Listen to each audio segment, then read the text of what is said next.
Hello and welcome to the Forum. I'm Michael Fauntroy. This is a continuation of our conversation with the Reverend Walter Fauntroy as he reflects on 50 years in public life. In our last discussion, we covered his upbringing in segregated Washington, D.C., and his involvement in the civil rights movement in the 1960s. I want to pick up the conversation in the year 1968. Reverend Martin Luther King is killed that year. Senator Bobby Kennedy is killed that year. And in November of that year, Richard Nixon is elected president. 68 was a tumultuous year in this country. What was it like for you being right there in it all? Well, it was a watershed point of departure for me. I'll never forget on the morning of April the 5th, 1968, in the White House. And there I was in shock with Hubert Humphrey, the vice president, with Thurgood Marshall, and with several of the leaders from around the country who were there, just befuddled. And it was significant that I was there with Humphrey because when Dr. King asked me to be his representative to the leadership of the House and Senate and the presidents at that time, Hubert Humphrey became my sort of role model in terms of a mentor. He had he gave me two things that followed me throughout my post-King assassination years. The first was a quote that he had about government. He said, "The role of government is to care for those in the dawn of life, the children, those in the shadows of life, the poor, the disadvantaged, the handicapped, and those in the twilight of life, the elderly." And it tracked so well with what we in our movement and in our religious orientation understood, and that is our concern has to be for the least of these. And it tracked to Martin King's devotion to the American dream and my devotion to the Founding Fathers, who were very wise. They, in the preamble to the Constitution, said, "We, the people of the United States, in order to form a more perfect union, to establish justice, to provide for the general welfare." And you can't have domestic tranquility unless you provide for the general welfare, I understood. Hubert Humphrey understood that better than any politician I'd come in contact with at the time. He knew the importance of what Dr. King and I looked for, people who were technically competent and spiritually mature. Technically competent people understand that everybody of every race, creed, and color needs to have access to 5 things: income, education, health care, housing, and justice. And that if you are spiritually mature, you're going to get them those 5 things in self-defense. So tracking with our religious upbringing, we said, live for the sake of others and love your neighbor in self-defense. People ought to understand that you ought to want your neighbor to have his own income, because if he doesn't, he's going to come for yours. That your neighbor needs education, because if he doesn't, he will ruin your schools that your children attend. And that your neighbor needs health care, because if cholera breaks out, it's a equal opportunity destroyer. And you need shelter from the elements. You need housing.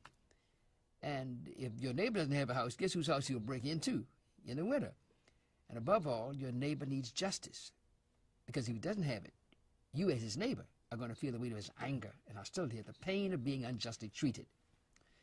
That, for me, pointed the way to what Humphrey called the role of government, to make sure that everybody gets enough of those 5 things, not to have chaos, to make sure that you have general welfare as the only means by which you can achieve what I call domestic tranquility. So it marked all that I did after his death and after I became the first of his movement, elected to the Congress. I sought ways of doing in the Congress what we had attempted to do in our movement, and that is to love your neighbor and to love the country. Now, let me drill in a little bit on these years between 1968, when King was assassinated, and 1971, when you're elected to Congress. 7 months after King is assassinated, Richard Nixon, who has a different orientation than Hubert Humphrey and Lyndon Johnson, is elected president. What did Nixon's election say about the country, and what did Nixon's election mean for the movement? Well, first of all, it frightened me. It frightened me because before '68 was over, I could look back over 7 years and see that we had lost 4 of the brightest, most courageous young men the nation had produced. John F. Kennedy on November 22nd, 1963. Malcolm X on February the 25th, 1965. Martin Luther King on April the 4th, '68. And 2 months to almost a day, Robert Kennedy. All of whom were technically competent and spiritually mature and wanted the American dream for all of its citizens. That was devastating. And when Humphrey lost to Nixon, and we could see the throwback to those who had frightened us in '64 by saying extremism in defense of liberty is a virtue. We were terribly worried. Not as worried as I am now, because I know more, and the dangers are greater today than they were then. But we were worried. Now, you mentioned a moment ago that you were the first of the movement to be elected to Congress. It's 1971. Why did you decide to run? Well, as I said, we understood that politics is a process of determining who gets how much of what, when, and where in 5 areas.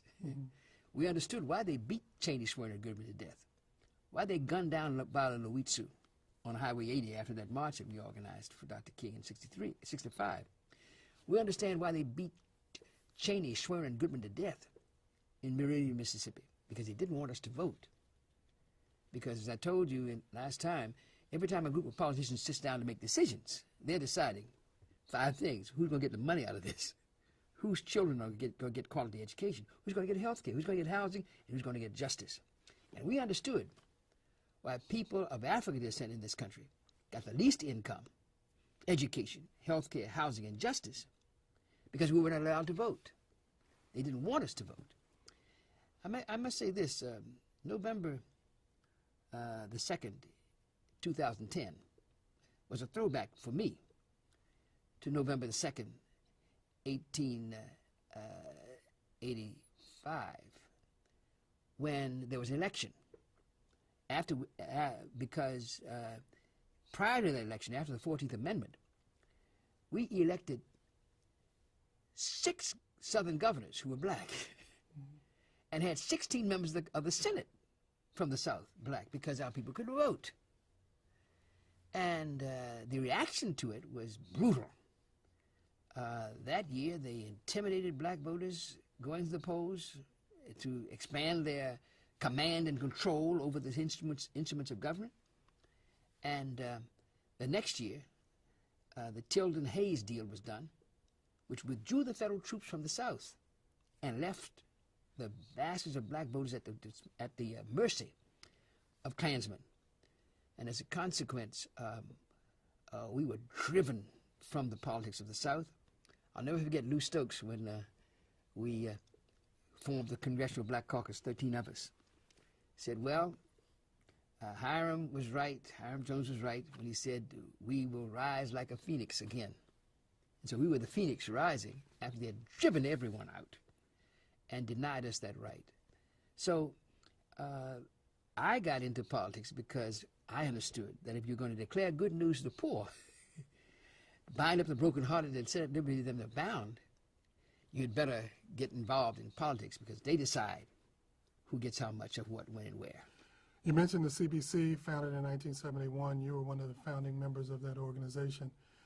Take us back to that time. You know, how was the CBC sort of received publicly by other members of Congress, by the media? I mean, was it seen as a threat, or was it seen as something other than that? Well, I think it was seen as a relief on the part of people who love America, because it was embarrassing with our touting democracy abroad and people here not enjoying it. It was embarrassing. We had fought 2 world wars. And thousands of black young men had died defending a democracy that they didn't enjoy. Huh? So they had to feel guilty. Any white person who was out there fighting and seeing black soldiers die with them and their friends had to feel guilty. And quite frankly, there was relief that we were there. When we got into serious politics, however, there was great concern. And the concern was that we were now riding on the votes of 2 million new black voters from the South. They had become the marginal vote in 77 congressional districts of the South. I understood that because that had been my role throughout the 60s, to understand the arithmetic of black political power. In fact, I'd run for the office on the thesis that we would master the arithmetic of black political power in coalition with whites and others of goodwill who wanted to spread forth 5 things to the people because they were losing the quality of life. So you're elected in 1971, and the big issue within the District of Columbia at that time was home rule. Yes. You know, there's a curious case in American democracy as it relates to the District of Columbia. Many people around the country don't know that there are limitations on the access to the practice of politics, and you wanted to move in a new direction and get home rule for the District of Columbia. Take us through that. Well, it was a 20-year journey, more than 20 years for me, to be elected to the Congress. Because when I was 13, I got the idea that the only way we're going to get free to vote in the District of Columbia is for black people across the South to get their vote. And then in coalition with whites and Hispanics and others of goodwill, we could get our voting rights in the District of Columbia. I had gone through elementary school and junior high school furious about the fact that we were singing, "Oh, beautiful for spacious skies and for amber waves of grain, and this is my country and our country," and we couldn't vote. So I had that in my mind from the time Martin asked me to help him. And at that point, I had kept the names of 100,000 people that we had organized to come to Washington for the march and other things that I had been able to do as the Washington Bureau director. And as a member of Congress, I had to frank. As you put your name on a piece of paper, send it over to the government printed office, they send you envelopes with your signature on it, and went free. I became the Frank King of Capitol Hill because the first thing I did was to run for president. We had strategized that what we needed to do was to run for president and get my colleagues to run favorite son candidacies, and then combine the delegates that we could muster there, and we realized that then we would have the marginal vote. That is, we would have the sufficient votes to make sure that whoever got to be the nominee had to come by us. And guess what? It happened. Mm-hmm. What happened was we had a Gary convention. I had the great privilege of being chair of the Issues Committee. And a young man by the name of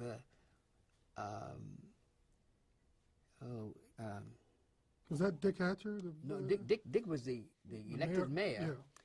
But Ron Walters, from Howard University's School of Political Science, was the person that Charlie Diggs assigned to me to work out our platform. We worked out a platform that was just beautiful. It went through 5 things. What are you going to do to generate income for us? Education, healthcare, housing, and justice in terms of specific measures. And we put together the agenda out of Gary, and lo and behold, by the end, by June, we had amassed 96 delegates who were not on anybody's slate, but who were waiting to see who would be the best to emerge, who would handle our agenda. And it so happened that Humphrey didn't have enough votes on the first ballot, McGovern didn't have enough votes, Muskie didn't have enough votes, and whoever got our votes would be the nominee of the party. And it was a joy of my life to see, having done neighborhood discussions of what we wanted in our agenda for D.C., just as I had people doing around the country, neighborhood discussions on what kind of policies they wanted that would generate for them income, education, healthcare, housing, and justice. We laid it on all 4 of them, and McGovern got the best exam, and we nominated him, and we became the marginal vote to make him the nominee of the party.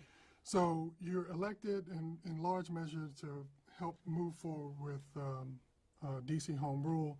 The bill passes in 1973, goes into effect in January of 1975 after elections in the fall of 74.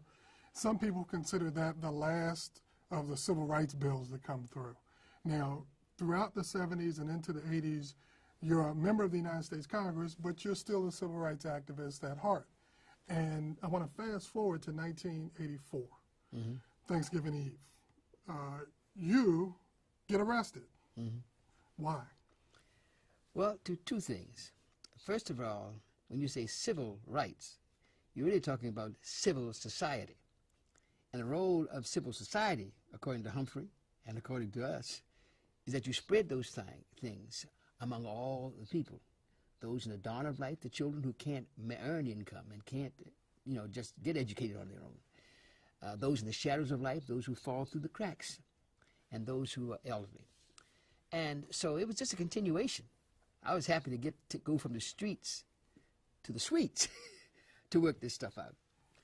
And there came a time in 1984 when we had a president who not only believed that the poor have too much money, so we cut $280 billion of programs designed to meet the needs of the young, the old, the sick, and the poor, who believed the rich had too little money. So he took $750 billion of tax money and gave it to the top 2% income earners of the country on the thesis that they know what to do with it. They will reinvest it in new planted equipment and put the American people to work. Well, I was smart enough knowing what sin is. Sin is the arrogance and self-seeking of man. I knew they would take those dollars and convert them to yen and marks and francs and rubles and invest them in cheap labor abroad. And they were sucking the jobs in the labor-intensive smokestack, auto, rubber, steel, and textile industries out of this country. So the shirts and ties and shoes and socks that used to be made in North and South Carolina were now being made in Japan and Korea. Automobiles that were being made in Detroit were now being made in Japan and in Germany and elsewhere where you get people to work for less. So it was very disturbing. There came a time when this same president said that Bolter ain't heavy, he's our brother. Now, Bolter was the prime minister of South Africa who had really imposed a rigid form of slavery and segregation. We call it apartheid. Say, before you can move from one town to another, we got to give you a passport. And you will work for $145 a month making steel.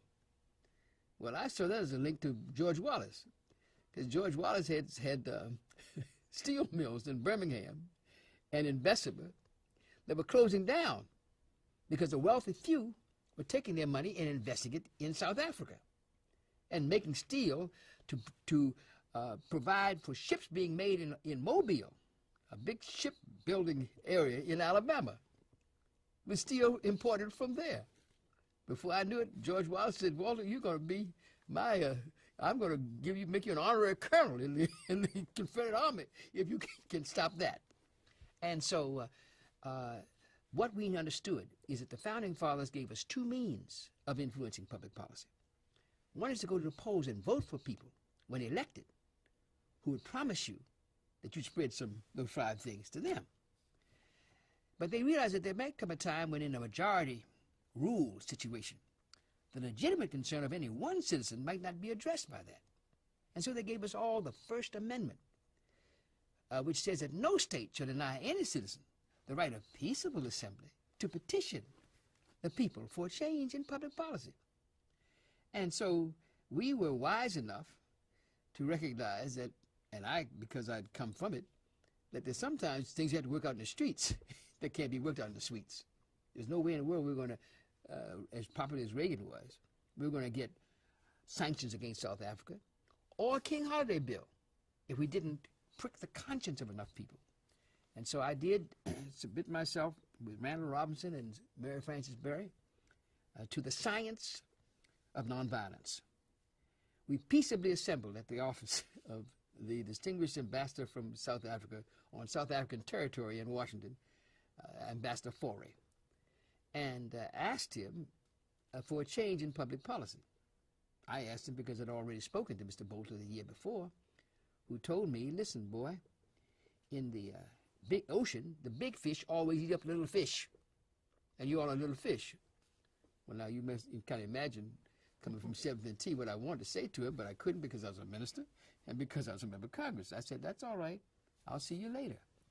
We went back and got ourselves arrested on Thanksgiving Eve, 2 hours before prime time, when ABC and NBC and CBS had nothing much to report but turkeys. And after discussion with him, and he refused to call Mr. Bolter and tell him to dismantle apartheid forthwith, we said we're going to sit in his office. And he took me in handcuffs out at 5 o'clock in the afternoon at a time when Tom Brokaw, Peter Jennings, Dan Rather, and Bernard Shaw had been alerted that on a slow day, if you had a camera up on Massachusetts Avenue, you might see something. Do you know they took me out in handcuffs, my shirt, my tie taken off because they thought I might strangle myself, you know? And that evening, while everybody's home, announcement, Congressman arrested in Washington. Everybody stopped saying, was it our congressman? Because we don't trust him. And then, because it was a slow day the next day, Thanksgiving Eve, Thanksgiving, everybody's home. Every half hour and a half hour, I was coming out into the living rooms. And people were saying, what is this? I said, who is that? I said, some old colored congressman. So, well, they're always getting arrested. But they got tired. They interrupted every time they had a break from the football game or something. Congressman coming up and on something called apartheid. Well, then the next day, Charlie Rangel and Don Edwards, a congressman from California, white congressman, came there and said, arrest me too. And then the next day, the other members came down. Because before we knew it, we had a whole year. People lined up, I want to get arrested, to make sure that two things happen. That we raise public consciousness to the need for this change, and that we prick the conscience of enough people that they who can vote will say, enough is enough. Do you know that within 1 year, within 2 years, we had 2 pieces of legislation that Reagan had sworn he wasn't going to sign? First of all, we had sanctions against his boys in South Africa, who were his brothers, he told us. And secondly, and most important, we had a holiday for the singularly most important man with the most important message for the most violent century in the history of mankind, Martin Luther King Jr. And it was not by accident, because we saw in the future what has now happened. Do you know that Martin King's birthday is celebrated in 108 nations around this nation, around the country, around the world? And that little children, over the last 17 years, we've had this celebration of nonviolence and the American dream and loving one another unconditionally and fighting injustice. 17 years from that, later, young people all over the world identified with Barack Obama, who was what Martin Luther King Jr. saw from the mountaintop way back in 1968, when he said, I've been to the mountain. I'm not going to get there with you, but we as a people will get there. Not just black people, but all of us who are concerned about civil society and caring for one another. So that's 1986. That's 1984 when you get arrested. The 2 bills you just referenced are enacted shortly thereafter. And 1990, you leave Congress. Yes. So you're in Congress for 20 years. What's the single most important thing you learned while in Congress? I learned that the key to the American dream is to have leadership that is technically competent, that understands that everybody needs these 5 things. And if you don't get it, you're going to have chaos. And the other thing I learned is what we confirmed, is that you ought to love your neighbor. You ought to try to get your neighbor these 5 things in self-defense. Because if they don't make it, they're going to take it. And you can't have domestic tranquility unless you have general welfare, as the Founding Fathers told us. Now, I want to compare what's going on now with what was going on when you were in Congress in this one area, and that is partisanship. You know, one of the continuing narratives in contemporary Congress is how partisan the place is and how you can't get anything done. How do you compare then to now in terms of partisanship? There are only 2 kinds of public policy processes. One is top-down, give it to the wealthy and they will take care of those, and the other is bottom-up. give it to those who need it in terms of relief, and they will buy and increase the wealth of the wealthy. And the tendency is, in the Republican Party, to have more who are conservative, who want to conserve things the way they are, and who don't want to spread it, who want it all themselves. And in the Democratic Party, you have those who lean more toward what you call redistributing the wealth of the nation so that everybody has a minimum amount of income, education, health care, housing, and justice, and you can have some domestic tranquility. So that it doesn't matter to me whether you're a Democrat, or Republican, black, white, red, brown, yellow. You've got to be technically competent and understand that there's going to be no peace unless government is of the people. Government not of the corporations, of the kings and queens of England, who came and took this land and began to, and renamed it. Virginia was, that was Powhatan, but they said this is a Queen's land, and Mary's land, and this is New Hampshire, and that kind of understanding has got to be tempered with the question: what good is a politician unless he does three things? He does justly, loves mercy, and walks humbly. To understand that you cannot. We need one another. Now that's for some people Pollyanna religious stuff. The fact is that unless you have that, you're going to have chaos, because poverty and injustice drives people insane. You got to be stone crazy to put a bomb on yourself and say, I'm going to fix all these other people here now. I'm going to get them. I mean, but that's what happens when you have government of the corporations, by the corporations, and for the corporations. The business of government is not business. The business of government is people, and people who, when they come to understand the what I call loving neighbor and self-defense, will tranquilize things and make sure everybody has enough not to go after other people. That being the case, I have enjoyed then and now more painfully the fact that the final and most important lesson I've learned is what Benjamin Disraeli taught. He said, great nations rise and fall. They go from bondage to great spiritual strength, and from spiritual strength to courage, and from courage to liberty. Give me liberty or give me death. And from liberty to abundance, and then in selfishness. They go from abundance to selfishness, and then to complacency, and then to apathy, and then back to dependence, and back to bondage. We've got to break this cycle, and I think people of goodwill who understood what Martin Luther King Jr. was saying. Either we learn to live together as brothers and sisters, beyond race, creed, and color, or we're going to perish together as fools. Well, thank you very much for that. Now, on that note, we're going to hit the pause button and maybe come back and do it again at some point. Thank you all very much for watching. Please tell your friends about the forum. Until next time.